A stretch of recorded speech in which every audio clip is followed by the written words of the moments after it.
Hello, previous લેક્ચરમાં આપણે જે ડિસ્કસ કરેલું હતું એ છે characteristics of the human resource planning. હવે જે આપણે ડિસ્કસ કરવાનું છે એ છે need of human resource planning. તો નીડમાં શું ઇન્ક્લુડ થશે, બરાબર છે? તો એમાં આપણે ડિટેલ ડિસ્કશન કરશું. વન બાય વન પહેલાં આપણે એમને રીડ કરશું, પછી એમનું ડિટેલ ડિસ્કશન છે નેક્સ્ટ સ્ટેપમાં કરશું. First, reduce labour cost, best use of skills of employees. It provides training facility, improvement in all the levels. It is useful for making employees skill up to date. It is evaluation tool useful to managerial succession. હવે first point, reduce labour cost. તો labour cost તમે reduce કઈ રીતે કરી શકો? તો man power planning results in reducing labor cost as it helps the management to anticipate shortage and or surpluses of manpower and correct these imbalances before they become unmanageable and expensive. કે main power પ્લાનિંગનું તમારે એવી રીતે manage કરવાનું છે કે જેથી જે result આવે એ શું આવે? તો કે લેબર કોસ્ટ છે એ રિડ્યુસ થઈ જાય, જે મેનેજમેન્ટને હેલ્પ કરે એમની પ્રોફિટેબિલિટી અચીવ કરવામાં. જે પાસ્ટમાં આપણી પ્રોફિટેબિલિટી હતી એના કરતાં ઇન્ક્રીઝ થાય આપણી પ્રોફિટેબિલિટી, અને જે મેઇન પાવરનો શોર્ટેજ અને જે સરપ્લસ થાય છે એમને પણ આપણે મેન્ટેન કરી શકીએ. જો એ મેન્ટેન થશે તો આપણી લેબર કોસ્ટ છે એ ઓછી આવશે. એન્ડ કરેક્ટ ધીસ ઇમ્બેલેન્સીસ, કે શોર્ટેજ અને જે સરપ્લસ થાય છે એમને ઇમ્બેલેન્સ જે છે ક્રિએટ થયું છે એમને બેલેન્સ કરવાનું.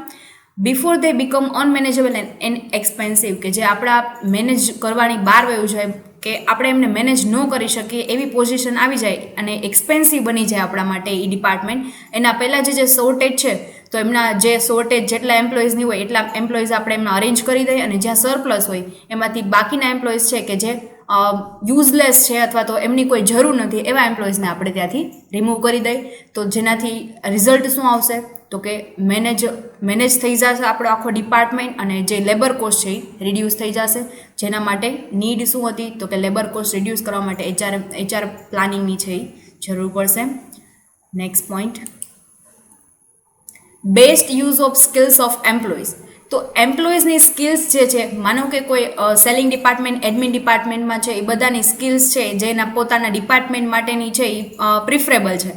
તો એની જે સ્કિલ્સ છે એમનો બેસ્ટ યુઝ કઈ રીતે થઈ શકે? તો જેના માટે આપણે હ્યુમન રિસોર્સ પ્લાનિંગની જરૂર પડશે. It is a better basis for planning employees development that is designed to make optimum use of workers skill working in the organization. કે એમની જે યુઝ છે, એમની જે સ્કિલ્સ છે એમને ઓપ્ટિમમ યુઝ કઈ રીતે થઈ શકે? તો એવી રીતે આપણું પ્લાનિંગ છે, આપણે એવી સ્ટ્રેટેજીસ એવી રીતે ઇમ્પ્લિમેન્ટ કરવાની કે એમના જે કાંઈ પણ સ્કિલ્સ છે, એમના જે ઇફિશિયન્સી છે એ ઇફિશિયન્ટ વેમાં યુઝ થઈ શકે, જેનાથી આપણે લેબર કોસ્ટ છે એ ઓછી થઈ શકે. It provides next point, it provides training facility. તો એ ફેસિલિટી ટ્રેનિંગની ફેસિલિટી પ્રોવાઈડ કરી શકે કઈ રીતે? તો કે હ્યુમન રિસોર્સ પ્લાનિંગ છે it enables identification of the gaps of the existing man powers or the corrective training could be ઇમ્પાર્ટેડ.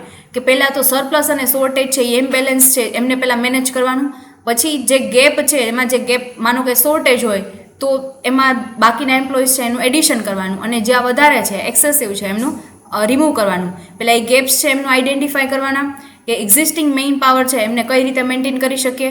તો એ કરેક્ટિવ વેમાં એમને ટ્રેનિંગ પ્રોવાઈડ કરવાની, કે જે આપણે અધર ડિપાર્ટમેન્ટમાં ટ્રાન્સફર કરશું તો એ પ્રોપર વેમાં ત્યાં છે ફિઝિબલ, એના માટે ફિઝિબલ થઈ જાય, અને પ્રોપર વેમાં એમની ઇફિશિયન્સી છે એ યુઝ કરી શકે. Thus the training programme becomes more effective, જેનાથી આપણું ટ્રેનિંગ પ્રોગ્રામ છે એ ઇફેક્ટિવ બનશે. નેક્સ્ટ, તો એચઆરપીની જરૂર શું કામ છે? તો કે improvements in all the levels. તો બધા લેવલ્સ, કે ટોપ મેનેજમેન્ટ, જે મિડલ લેવલનું મેનેજમેન્ટ છે અને જે લોઅર લેવલનું મેનેજમેન્ટ, ત્રણેય લેવલમાં છે એ ઇમ્પ્લિમેન્ટ કાંઈ પણ સ્ટ્રેટેજી ઇમ્પ્લિમેન્ટ કરવી છે અથવા તો પોલિસી ઇમ્પ્લિમેન્ટ કરવી છે, જેના માટે એચઆરપીની છે એ જરૂર પડશે. તો it leads improvement to the overall business planning process, કે આપણા ઓવરઓલ જે બિઝનેસનું કાંઈ પ્લાનિંગ છે એની કાંઈ પ્રોસેસ છે તો એમને ઇમ્પ્લિમેન્ટ કરવા માટે, એમને ઇમ્પ્રૂવ કરવા માટે જરૂર પડશે. Next point, it is useful for making employees skill up to date. બરાબર છે? તો એને અપ ટુ ડેટ આપણે કઈ રીતે રાખી શકીએ? તો કે it leads to the greater awareness of the importance of sound manpower management throughout the organisation.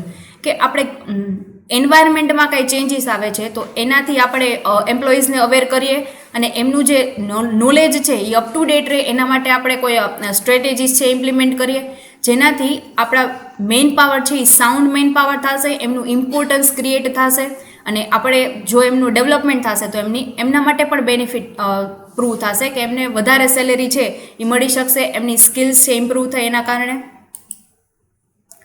Next point, it is an evaluation tool. તો ઇવેલ્યુએશન ટૂલ કઈ રીતે? તો it serves as a tool two evaluate the effect of alternative man power actions and policies. કે alternative man power એટલે શું? તો આપણે અમુક વર્કર્સ છે જેમને રાખવા પડે કે કોઈ પણ આપણું જે પ્રોડક્શન પ્લાનિંગ છે અથવા તો સેલિંગ ડિપાર્ટમેન્ટ, એડમિન ડિપાર્ટમેન્ટ કે એમાં જેટલા પણ વર્કર છે બરાબર એ કામ કરે છે તો એમાંથી કોઈ પણ વર્કર છે એમને ઇન્જરી થાય છે અથવા તો એ લીવ ઉપર જાય છે તો જે આપણે અલ્ટરનેટિવ મેન પાવર રાખેલા હોય તો આપણે છે જે શોર્ટેજ છે એ ફેસ કરવું ન પડે, બરાબર છે. તો એ બધી પોલિસીસ છે ઇવેલ્યુએટ કરવાની કે જેના લીધે આપણે જે આ પ્રોડક્શન પ્રોસેસ છે એ અટકી જાય, એ અટકે નહીં એના માટે HRPની છે એ જરૂર પડશે. Next point, useful to managerial succession. It helps in a formulating managerial succession plan as a part of the replacement planning process which is necessitated when job change plan for managers are formulated. Job change plan format કરવામાં આવે એનો મતલબ કે ક્યાંય surplus થયેલો છે બરાબર છે એમ્પ્લોઈઝનો તો એમનું છે જોબ ચેન્જ કરવી પડે. ફોર એક્ઝામ્પલ એમનો એડમિન ડિપાર્ટમેન્ટમાં છે 15 વર્કર્સ છે બટ ત્યાં આપણે રિક્વાયરમેન્ટ કેટલી 10 વર્કર્સની છે.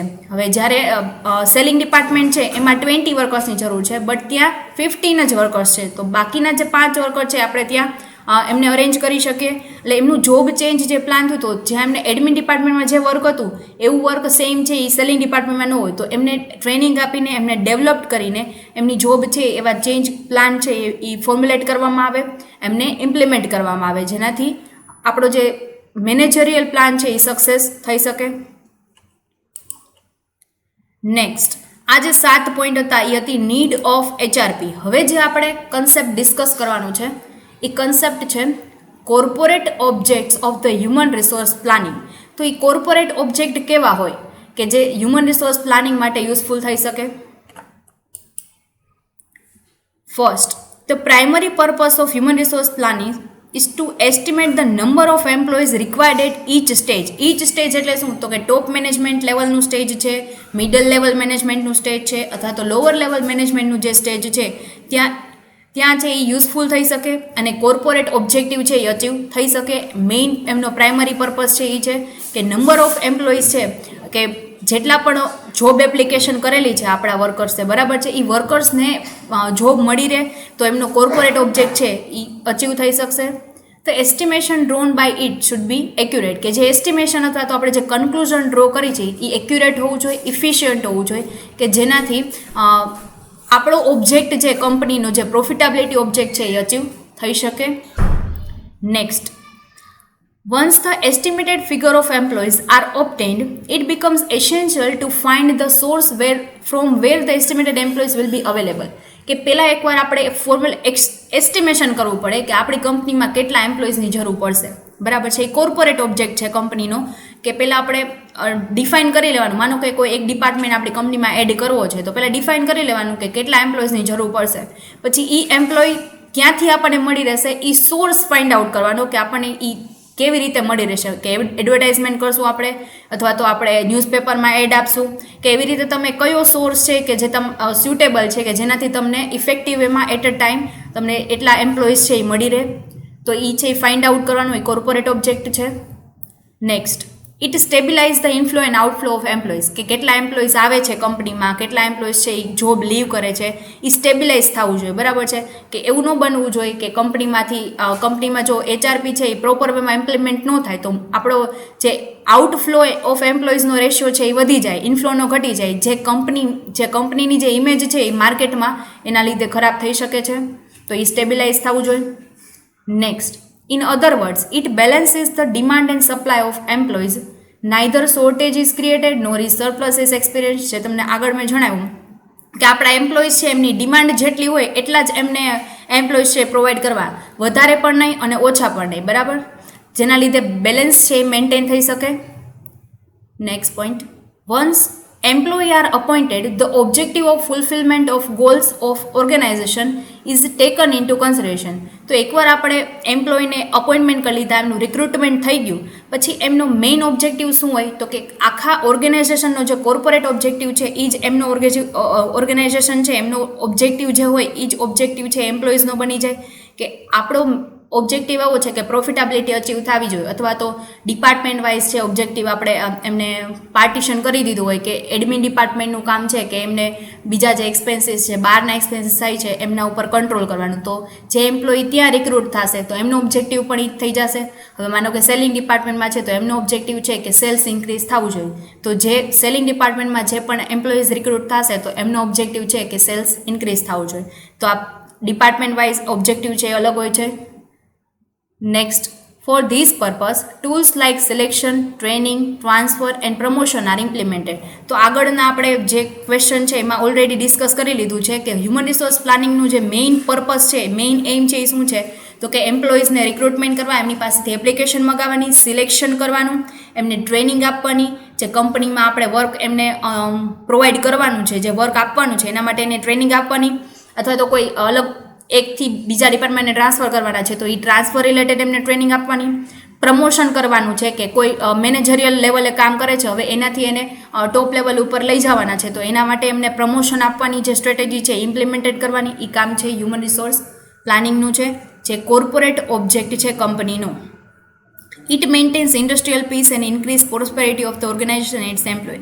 જો આપણે આવી રીતે પ્રોપર વેમાં હ્યુમન રિસોર્સ પ્લાનિંગને ઇમ્પ્લિમેન્ટેડ કરશું તો ઇન્ડસ્ટ્રીયલ પીસ છે મેન્ટેન થશે. ઇન્ડસ્ટ્રીયલ પીસ કઈ રીતે મેન્ટેન થાય તો કે લેબર અથવા તો એમ્પ્લોય અને ઓનર્સ અથવા તો મેનેજમેન્ટ વચ્ચેના જે રિલેશન છે એ ડેવલપ થશે તો ડિસ્પ્યુટ થવાની જે પોસિબિલિટીઝ છે એ ઘટી જશે, તો ઇન્ડસ્ટ્રીયલ પીસ છે મેન્ટેન થશે.